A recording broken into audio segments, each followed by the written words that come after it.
Hey, what a fast-moving day today. I hope you're having a great day, whatever it may be. If listening to me on Saturday or any day during the week, a lot of people tend to listen when they're driving around, other people when they are at the gym, and, I just totally appreciate everybody being with us, and that's why we try and keep you up to date. We've got some amazing trainings coming up, so I want to make sure that you are aware of them.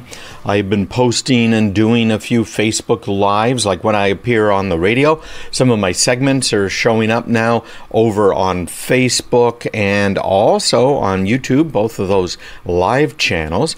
So you can listen in and comment. And when I run them live, what I'm doing is I'm actually, of course, recording them when I'm on the air.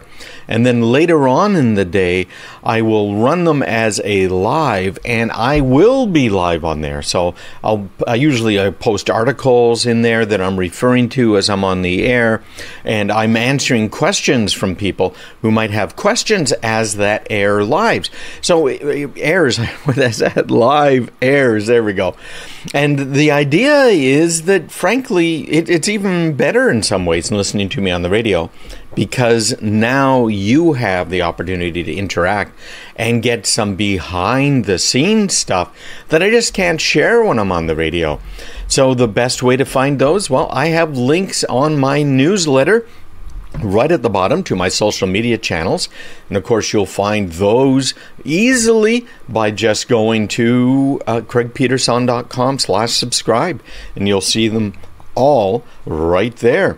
So let's get into our next article of the week, and that is a new emerging threat. I've talked on the show before about some of the problems that we're starting to see with deep fakes. I don't know if you saw the latest Star Wars movie. I suspect a lot of you guys did, because frankly, we're all kind of sci-fi geeks, I think, on this side. If you're a tech geek, you got to be some sort of a sci-fi geek. And as a sci-fi geek, I went and I saw it, and I liked it, right? And man, I remember standing in line when the first Star Wars movie came out. I remember the first Star Trek movie coming out too. Standing in line all by myself because none of my friends wanted to see it. Actually, I think one of my friends came with me.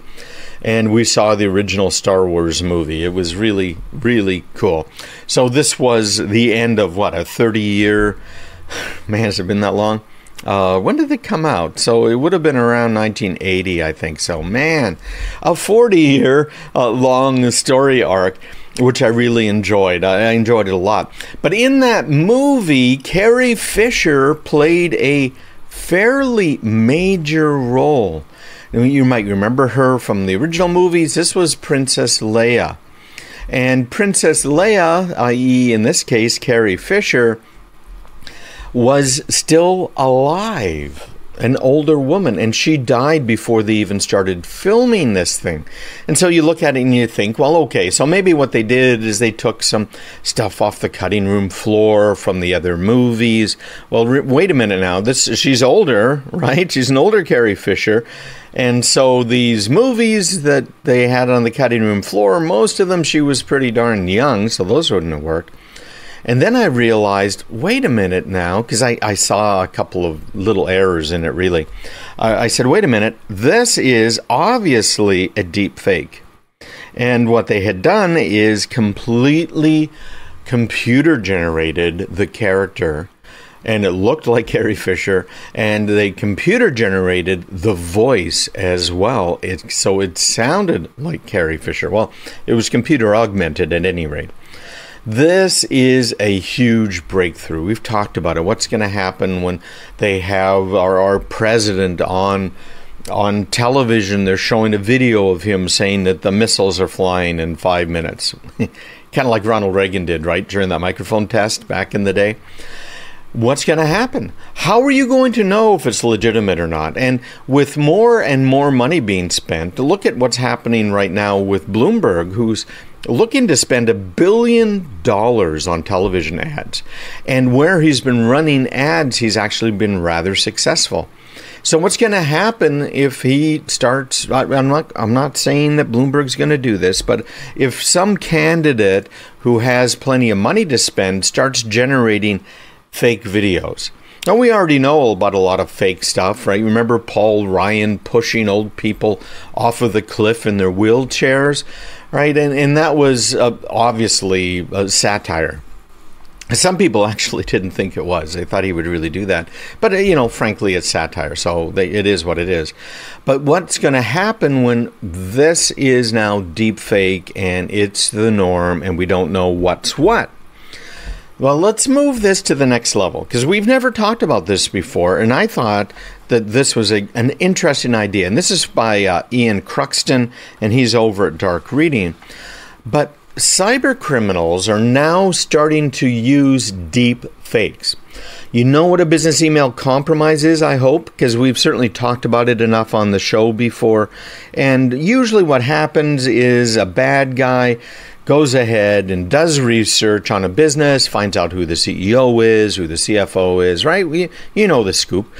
And then they find out maybe when they're out of town, who their suppliers are, who their customers are, and then they start sending these emails directed at employees to get them to do something they should never do. Obviously a problem, right? You just don't want that to happen, but it does happen. Now what they're doing with some of the phishing scams, where they're using voicemail and even phone calls, is they're using computer-generated voices, but not just voices, but the voices of the boss. Take me, for example. I have thousands of hours of video and audio recordings that are available publicly on the internet. So it's easy to get a fix on me and my face. It's easy to get a fix on my voice and to computer generate stuff, right? Doesn't that make sense to you?